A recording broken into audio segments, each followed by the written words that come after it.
Locked On Syracuse is back, and we have a basketball recruiting episode for you. We haven't talked about it in quite a long time. Thought we'd give you an update. And another update, Brad Klein taking the day off. Owen Valentine is in. I'll explain that right after the break. It's Locked On Syracuse. It's right now. Are Locked On Syracuse, your daily podcast on the Syracuse Orange, part of the Locked On Podcast Network. Your team every day.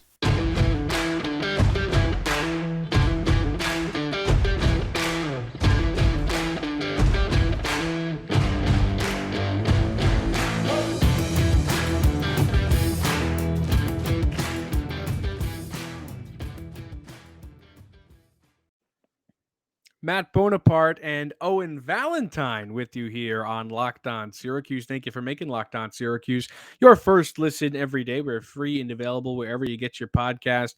If you didn't see the news, Brad Klein has taken a job at Western Kentucky University. That means that in August, at some point, Brad Klein will cease to be a host of Locked On Syracuse. What did this mean for me? Is I went and I traveled the land for who could be the greatest Locked On Syracuse host possible in the absence of Brad Klein. Owen Valentine is here, and today is his first episode. Brad will be back. This is not the last of Brad, but Owen is here for his first episode. Are you pumped, Owen? It's a call to the bullpen today. I'm fired up. I'm ready. I'm, coming into Wild Thing right now. I'm ready to go. You called me to replace Brad today, maybe for the future in a little bit, but for today, a one-time thing as of now, having some fun. Stoked to be here. Well, I'm very happy to have you here, and I hope the audience is as well. We're talking Syracuse basketball recruiting, something that we haven't in a little while. It's been conference realignment has really been the entirety of what's taken up every topic here, there, and everywhere. So we talked about it yesterday. We talked about it the day before that. We talked about it the day before that. And as you see, we're having a little bit of technical difficulties as Owen flies out of the room, but he'll be back in just a second. And here he is. But it's time to talk Syracuse basketball recruiting. Give a little update on what the 2023 class holds for SU. As we all know, the 2022 class has been hyped up to be the greatest thing on God's green earth. And I don't know if you believe that. I don't even know if I believe that or if the audience believes that, but it is what Jim Boeheim is feeding everybody in the media, or at least is what he said at Syracuse Basketball Media Day this past season. The 2023 class right now, of course, nobody's committed, but there have been names that we've all heard. Some news is that Matas Buzelis, a guy that I think a lot of people had their eyes on, he's gone professional. The 5-star said he's not going the college route. That's something to keep your eye on. Syracuse has, of course, gotten spurned by that Darius Baisley style, one of the most famous cases of that, probably the most famous, committed to Syracuse. I was excited about him. I was in the weight room. I'll never forget it when I got the Bleacher Report notification on my phone that he had decommitted. I was heartbroken. But Matas Buzelis, he doesn't break anybody's hearts. He just goes the professional route here. Something I will say that I'm pretty excited about is that Syracuse is getting a lot closer to JP Estrella, a center, 6'11", 210 pounds.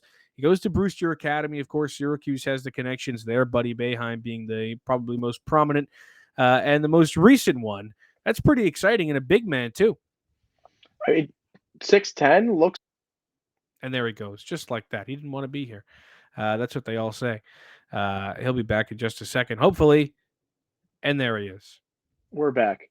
I'm sorry. Apparently, my Wi-Fi is not working in this one spot, so maybe we'll move in a second. We But for now, got to hammer out in the early episodes. That's fine. yeah, we'll get it working. But for now, JP Estrella, I mean, I like him a lot. And Syracuse, fortunately, was early to the game with him. So that really, really helps you in terms of being that consistent presence. The pitch that, hey, we liked you before you were mainstream. We were the people that were, I don't know, into Crocs before they had this big boost right now and everyone's wearing them. Like the early boost of Crocs, that was Syracuse with JP Estrella. They really got there early, and I think that can go a long way. And it shows as, he starts to narrow down and Syracuse still makes that cut. And as you see, you watch your 24/7 colors, Syracuse is still warm right now. So that's good to see with a guy like him. And it's nice to see Syracuse, pull a little bit of weight with the center where we've known so well they have not had the greatest luck in the last, half decade to decade or so in that position and recruiting there. Yeah, the one thing I will say that worries me is that Syracuse is pretty much neck and neck, according to 24/7, with one other team on this guy. And that, of course, is the Duke Blue Devils. And when it's the Duke Blue Devils up against Syracuse, rarely am I confident, whether it's on the basketball court or on the recruiting trail. It just does not strike confidence into my heart. Uh, what it does say is that the kid's probably pretty good if Coach K wants him, or excuse me, John Shire wants him. Um, Although what I will say also is that you just all you have to look at is last season, and you'll see that Duke can pretty much muscle anybody out of the way. Same exact thing happened with Kyle Filipowski, another big guy who was supposed to come to Syracuse. Not supposed to necessarily, but he was rumored to. A lot of people wanted him. I would have loved to see him in Orange. He showed interest, but at the end of the day, John Shire's Blue Devils were more interesting to him than Jim Boeheim, maybe's Orange. So Estrella obviously hasn't made a decision, but at this point, like Syracuse has to show that they can beat the big dogs. Because what else is recruiting right now for SU? You've been so down. You haven't been what you were in the early 2010s and beyond. For the past 10, maybe 7 years or so, they have just been a really mediocre recruiting school. You haven't had the best classes, the best rosters, top to bottom. If you can now show, because they're definitely on the up and up with this class coming in, 6 really talented kids, of course, Judah Mintz at the top of that. You now have to show the next step in this process is that you can beat the big dogs and once again show that you are one of the best teams in terms of recruiting, which is what Syracuse used to be. Definitely. And I like where you sort of went with that. And you can definitely build, if you're Syracuse, off of this 2022 class. With this many names and seeing so many guys come together, hey, we want to play together at Syracuse. We want to go to Syracuse and start to get that initial boost again in recruiting that you haven't really seen since the pre Bayheim punishment scholarship removal. To bring these guys in, and with so many guys, yes, it's led by Judah Mintz, and no one else is in that top 100. But you've got so many guys right on the fringe that couldn't break out, and you see Syracuse pull these guys in that are able to break out and have better seasons and better college careers than many anticipated. So with a group like this, I think you can start to build, and I think that's where this class of 23 comes in handy. Unfortunately, I think there's only one available scholarship for this class. So where you've got 6 guys coming in this year, you're not going to have that massive class. You've got to be a little bit picky, but at the same time, not to the point where you're missing out on players. And Bones, I think you probably said the first of 100 Freudian slips there, calling it Coach K's Duke for the rest of the season. I think everyone's going to do that. But with a guy like Estrella, you look at Syracuse versus Duke in this recruiting battle, and they have lost in recent years. But with one thing, and like I don't want to cross him off a list because he is on this list right now. But I always have this in the back of my mind now, especially the way the transfer portal sort of gone chaotic, is you can sort of be, and no one wants this, but you can sort of be the friend zoned best friend where they go off, they get into a nasty relationship. And then when things don't work out at Duke or with the boy or the girl or whatever, you're right there, still the best friend. You had that great time You're the recruiting. You're fallback still option. there. Fine. And you can call right back on the phone with Coach Boeheim, Coach McNamara, Coach Autry, whoever you've been talking with, and you can just spark that relationship right back. Right back up is what he was going to say. All right, let me tell you something about rockauto.com.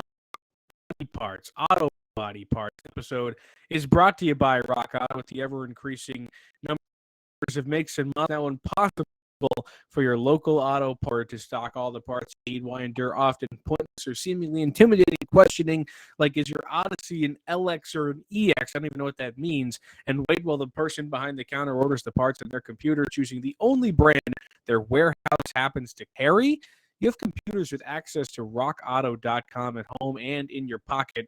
Save time and money when using Rock Auto. It's a family business serving do-it-yourselfers for over 20 years. Rock Auto prices are reliably low for every customer. Go to rockauto.com right now and see all the parts available for your car or truck. Right locked on in there. How did you hear about us box so they know we sent you? And on to the NFL. Which NFL stars move the betting line the most? Starting July 18th, Locked On gives you the 50 most valuable players in the NFL from the odds makers at BetOnline. Available July 18th on Locked On NFL, wherever you get your podcasts and on YouTube. All right. We're back here talking Syracuse basketball recruiting. That, of course, in the class of 2023 now. And we talked about JP Estrella, a center at a Brewster Academy out of Portland, Maine, is where he's from. What can he add to the class? Is he the only player that Syracuse is going to nab? That's an interesting conversation to have because just a year ago, Syracuse brought in just one player. That was Benny Williams, and now they have this massive class. You're right. I mean, they're on this track of 6 players to 1 player, a bunch of players to nobody. That's kind of classic. But we've also seen plenty of guys come into Syracuse, especially Benny Williams, and maybe not have the most success. And he was a guy that everybody expected to have success. Benny was, I believe, 32nd on Paul Biancardi's ESPN Top 100 when he came in, and he just didn't really have it. So you've got to wonder after that, especially, what is in a recruit. And of course, forwards and centers are going to progress and develop a lot slower than a guard, probably. You're kind of looking at forwards and centers, unless you're the very top echelon, cream of the crop. A lot of them are going to be projects. Not everybody who's in the top 100 is going to be fantastic from day one, from the jump. But if you're top 32, if you're nearly a 5-star prospect like Benny Williams was, you're kind of expected to be somewhat of that, right? Yeah.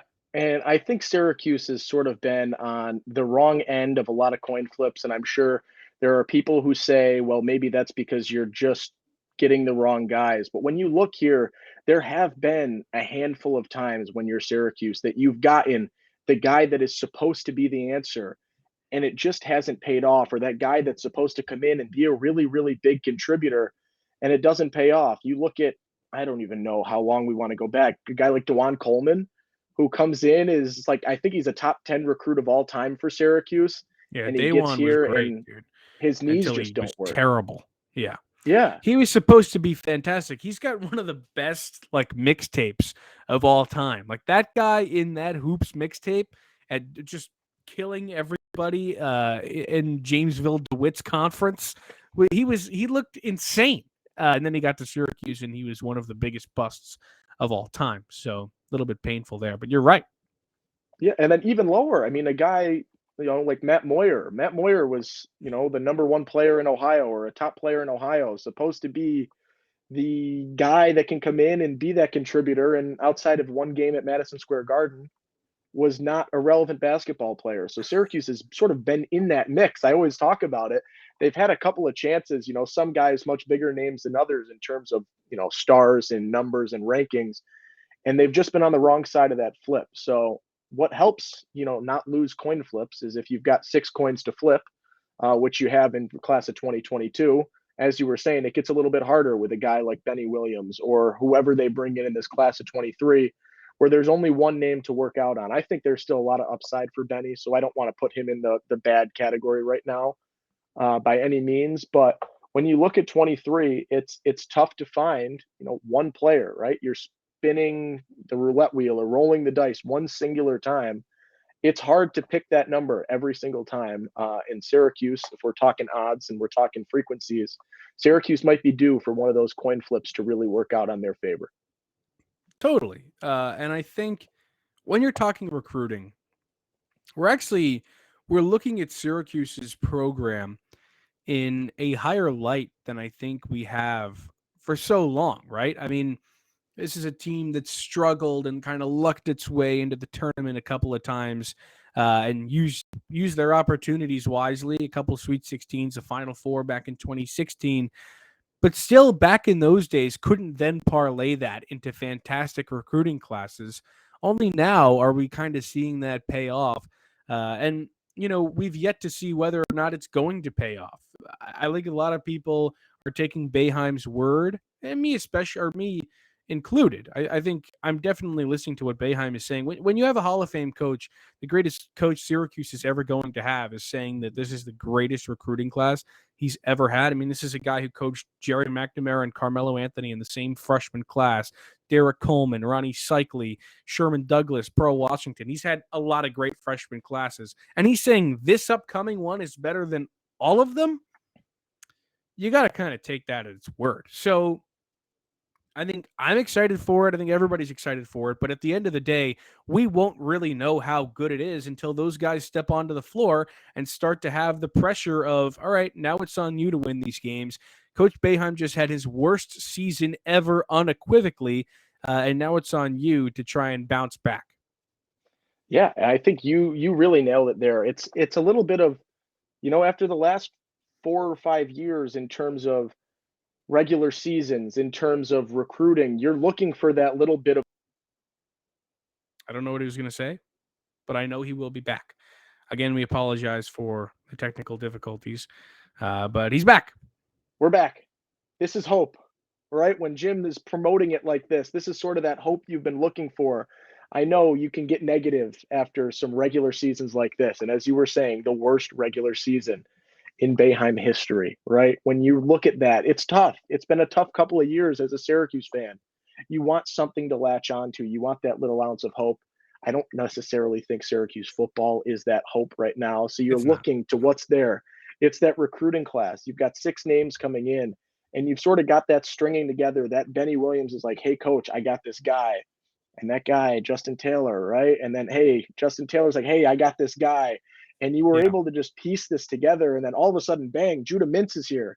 And he's going to come to Syracuse. And now you've got one hell of a class in the works over here coming in the class of 22. So you're starting to see that it is that hope that you've sort of been looking for to grasp in the last, definitely 2, 3 years with Syracuse basketball and football. And now it's sort of here. So you want to be able to say, you know what? I'm going to buy in for now. I will let coach say that this is the best recruiting class he's ever had. And I want to believe it until I don't believe it or I can't believe it. Yeah. Uh, I'm going to share an anecdote about Judah Mintz that I have never before right after this break. BetOnline.net is your number one source for all your betting needs and sports info. Find all of the latest sports developments, league reviews, and news, including this year's NHL playoffs and Major League Baseball, except the NHL playoffs are already over. BetOnline is your continued source for all your sporting wagering information, including live betting, esports, and scores. And BetOnline.net remains the best spot for all your sports scores, podcast, and news this season. BetOnline.net is the fastest and easiest way to check in on all your favorite sports and events, including MMA, boxing, and golf. Head to the website today or use your mobile device to learn more about the trends in action. BetOnline, where the game starts. So I was lucky enough to be on the floor for the Duke game this past season in the Dome. I got to see Duke a few times this past year. Paolo Banchero, Mark Williams, Trevor Keels, Wendell Moore. Those guys they were all NBA athletes. AJ Griffin. I mean, it was just those kinds of games were so brutal for Syracuse, but they always, of course, drew the big crowds, especially when they were at SU. And that game in February was awesome to see everybody. I kind of describe it to people. I got to be there. It was one of the greatest experiences of my life until the tip-off happened. It was so cool to see everybody. I mean, everybody hyped up, the dome packed, and I kind of had a sideline seat. It was fantastic. And I'll never forget, I looked to my left at one point, and I saw Justin Taylor and Chris Bunch just kind of taking in the whole scene. And right behind them, by himself, just with the biggest smile on his face, with his iPhone up in the air, taking a video of the whole thing, was Judah Mintz. And in this moment, and that at that time, Judah Mintz was not supposed to go to Syracuse. He was somebody Syracuse was looking at, but he was not really a huge target. Like, he wasn't somebody I thought was going to SU until that moment where I saw him and I was like, I can almost guarantee he'll be here next year. If I had said that in the moment, I think a lot of people would call me a crazy idiot. But I saw that. He looked like that was the only place he'd ever wanted to be. And I thought, that guy's got to be playing here next year. I mean, he just absolutely has to be. Bunch and Taylor are in his ear. They're all traveling together. And then obviously they watch Syracuse get absolutely cremated by the Duke Blue Devils right after that. But still, it was just a cool thing to see him just kind of take that whole thing in. 30,000 plus fans, the student section going bananas. That was just cool to see. I think we lose track of how powerful that is to a recruit.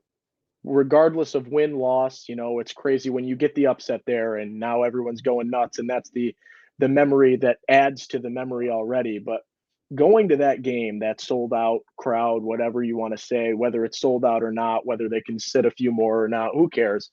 That 30 to 35,000 crowd that shows up to big games, when you're a recruit and you're not familiar maybe with the dome too much, or you haven't come to a big Syracuse game in the dome, which a lot of these guys have not, because quite frankly, right? Why are you coming up here just for a random game? It's not something that you're going to do all too often. So to have that first Carrier Dome experience, be walking in, and gradually it starts to pack and pack and pack because you're there on your trip or your recruiting visit pretty early, and you just get to see that crowd build, and the first tier fills up, and then the second, and you start to see, oh my, the top, the third, the 300s are really, really starting to fill.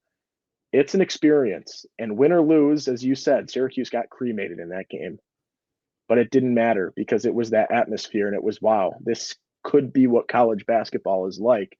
And it goes a long way regardless of how well the team is doing and how well they're play in that specific game, because seeing the crowd come together for one of the most unique aspects of college basketball, if not the most unique aspect of college basketball in Syracuse, it still has that power, even if we want to write it off a little bit. Yeah. And I think a lot of the people like to give Syracuse flack in terms of, if Kentucky had 60,000 seats or 50,000 seats, they'd have 30,000 people going to the games too, or whatever. Maybe, but they don't. And Syracuse does, and that's the end of it. So knock them all you want.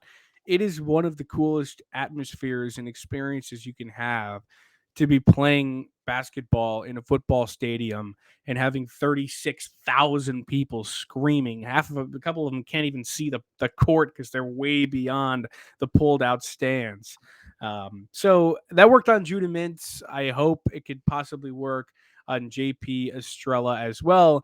But that's all the time we've got. Thank you for making Locked On Syracuse your first listen every day. Get more on the ACC by making Locked On ACC your second listen every day. Host Candace Cooper and the local experts of Locked On take you across the ACC in 30 minutes. Make Locked On ACC your second listen. That is Locked On ACC. I'll be back tomorrow, probably with Brad Klein. But Owen, thought this was a wonderful first episode. Thank you for being here. Of course. Thank you for having me. I'll see you in maybe a month or so.